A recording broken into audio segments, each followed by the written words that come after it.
こんにちは、なっきです。今回はリップのシワの入れ方をやっていきたいと思います。溝の深さや入れる位置などでうまくいかないと傷っぽく見えやすい部分ですよね。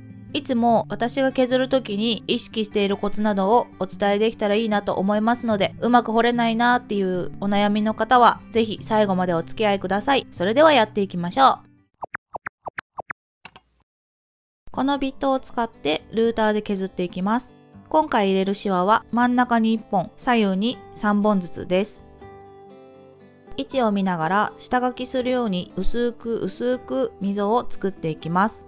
今回の子はポテッとした唇を目指しているので、大きめに2つのブロックに分かれるような形で下唇を作っています。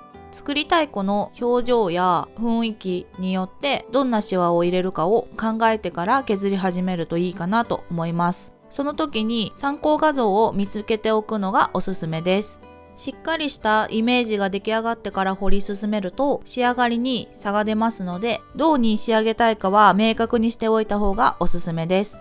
今回の唇はリアルな女の子のリップを参考にしながら作っています。参考画像を探すときは、こんな唇にしたいなっていうのを浮かべてから、それに近い形の唇のお人形でも人間のでもいいんですけど、それを探すのもありなんですが、普段何気なくインスタを見てるときにそういうアンテナを張っておいて、この唇可愛いなって思った時に保存してファイルに分けておくと、後で見返してそこから選んで使うこともできるので便利です。唇だけじゃなくていろんなことをインプットするのに、自分が惹かれた画像とかをどこに惹かれたかを言語化しておけると、自分でもそれを使うことができるので、ぜひやってみてください。浅く削れたら深く彫っていきます。シワに合わせて少しくぼませるように削っていました。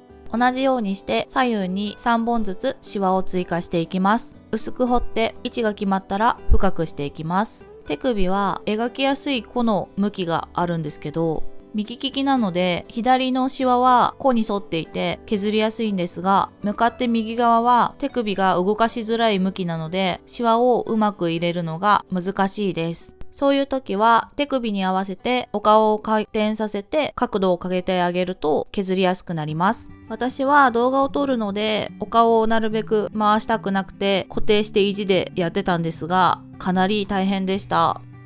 下唇のシワができてきたので、今度は上唇にもシワを入れていきます。下唇ほど深いシワはできないので、上唇はテクスチャーを加える感じで表面をちょっとざらつかせるような感じで入ってればいいかなと思ってやります。真ん中にくっきりシワが入っている子もたまに見るんですが、あれはあれで可愛いですよね。子供見てもたまにくっきり分かれてる子もいますしね。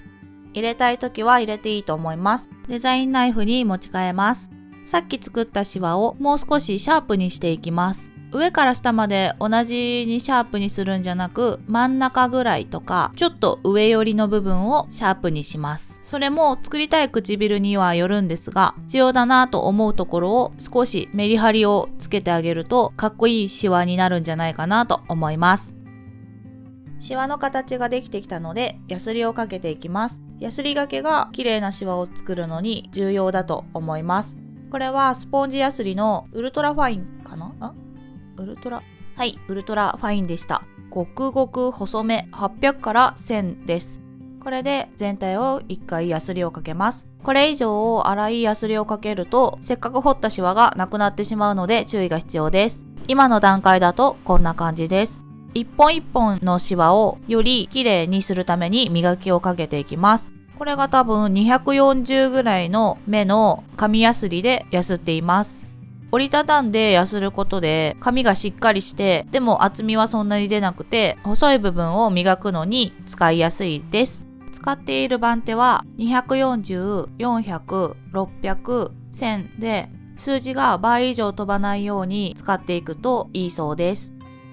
シワを整えた後で気になるところやもう少し深さが欲しいところ、シワを追加していきたいところなどを彫り直します。下唇のラインをシワに合わせて一つ一つデコボコにしていきます。そうするとシワが立体的に見えやすいです。シワの端の処理ですね。正面向きで取るのを諦めて逆さまにして反対側を彫っています。綺麗なのが最優先ですね。また大体できたのでヤスリをかけます。一本一本 V 字になるようにヤスリを当てるとうまくいくんじゃないかなと思います。上唇の立体感がいまいちだったので追加して彫っていきます。真ん中がぷっくりするように残す感じで彫っています。上唇を削ったのでヤスリをかけていきます。あとは今までの工程を綺麗なシワになるまで繰り返していきます。ここからは10倍速でお送りします。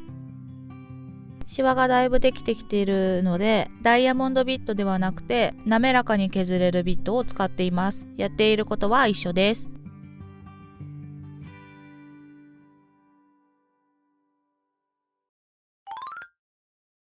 完成しました。イエーイ。ということで今日はリップのシワの入れ方をやっていきましたが、いかがだったでしょうか。今回はシワが大きめな子を作ってみましたが、細かいシワでも同じことをしているので参考にしてもらえたら嬉しいです。この動画が面白かったなと思ってもらえましたら、ぜひグッドボタン押していってください。ここで一つ小話を。最近中山きんに君の動画を見ながら筋トレを始めました。なんと力こぶが出るようになりました。